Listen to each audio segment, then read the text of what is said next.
In tonight's headlines, physical trainers formerly employed by gymnasium chain Physical Fitness file police reports alleging unfair trade practices as customer complaints cross the 1,000 mark.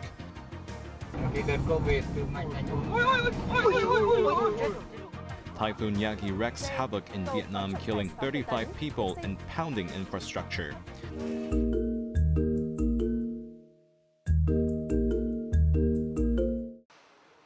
The Consumer Council has received more than 1,000 complaints involving losses of nearly $31 million since gymnasium chain Physical Fitness announced a temporary closure 3 days ago.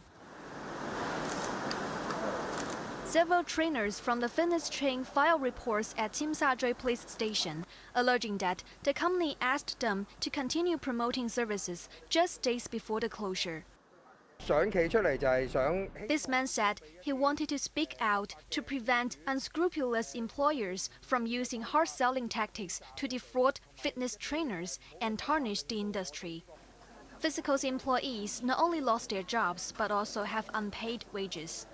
The Hong Kong Federation of Trade Unions reflected that it had received over 100 requests for help from employees, estimating that the total amount of unpaid salaries and commissions could reach at least $15 million.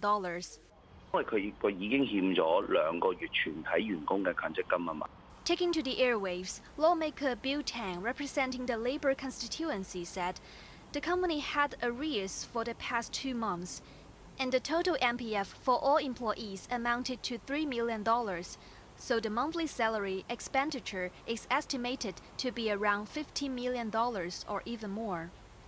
Tang added that Physical is only temporarily closed. Employees may need to apply for winding up of the company to claim the bankruptcy wage fund. This process could take over 6 months, and it is uncertain whether they will be able to recover all unpaid wages. Evelyn Bai, Cable News.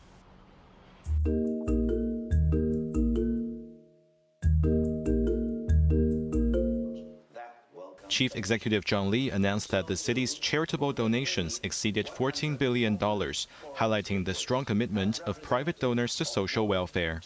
Speaking at a forum via video, Lee noted that there are over 10,000 charitable organizations in the SAR that are exempt from tax, benefiting from deductions under profits tax and salaries tax.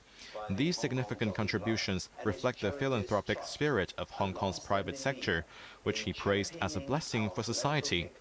Additionally, Lee revealed that about 2,700 family offices operate in the city, with over half established by individuals with assets of $50 million or more. According to the city chief, the government aims to provide various tools and platforms to help family offices create wealth while directing resources towards impactful social projects. This initiative is expected to attract more charitable funding to the region, reinforcing the SAR's position as a leading charity hub.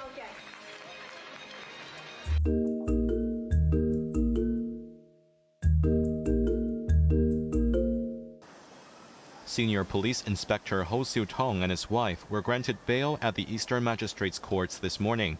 The couple are facing serious corruption charges for allegedly accepting bribes of more than $1.14 million.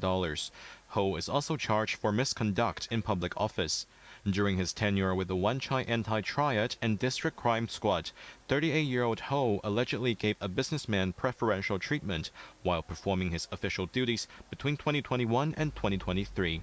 The policeman is believed to have repeatedly leaked confidential information to the businessman. His wife is accused of assisting and inciting public servants to accept benefits, including persuading her husband to accept a handbag from the businessman. Ho's bail is set at $1.2 million, and he is prohibited from leaving the city and contacting the witnesses. The proceedings have been adjourned, with a hearing scheduled in the district court next month.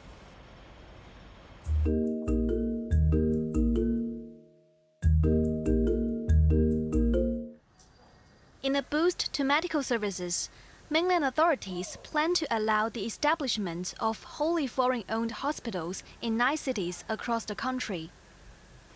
The Commerce Ministry said the new policy was a pilot project designed to attract more foreign investment to boost the economy.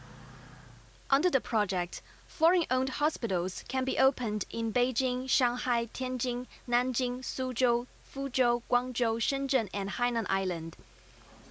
However, the initiative only supports Western medicine, and mergers with local hospitals or practicing traditional Chinese medicine is not permitted. Moreover, overseas investors who operate medical facilities in the free trade zones of Beijing, Shanghai, Guangdong, and Hainan will be allowed to carry out the development and application of technologies relating to human stem cells and gene therapy research. Any products developed through this research can be sold nationwide. Regional district departments are encouraged to actively engage with relevant enterprises to further expand the pilot program for opening up the medical field.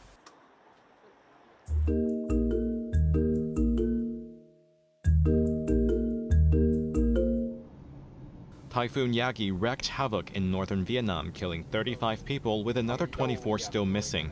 More than 200 typhoon-related injuries were reported nationwide.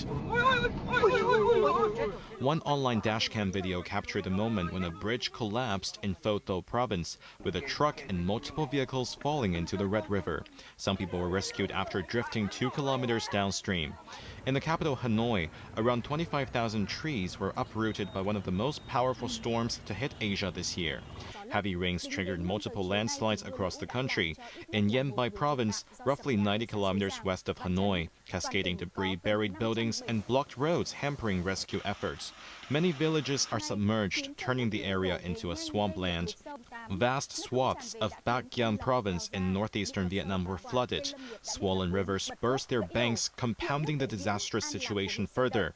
Widespread power outages have affected many areas. As Yagi weakens into a tropical depression and moves westward, more heavy rainfall is expected. Severe weather warnings are still in effect, and nearly 430 millimeters of rainfall was recorded in one day. Vietnamese Prime Minister Pham Minh Chinh visited Haiphong City to assess the situation and met with local officials. He commended them for the timely evacuation of residents and ordered the urgent clearing of roads to restore traffic. Pham also asked local authorities to restore power and provide medical aid to people in need. Jeremy Zhu, Cable News.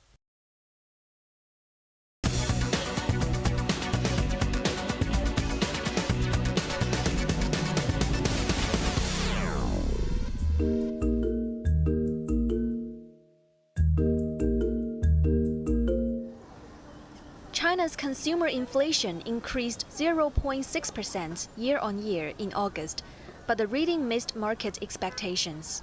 The consumer price index climbed to a 6-month high last month, slightly up from the 0.5% in July.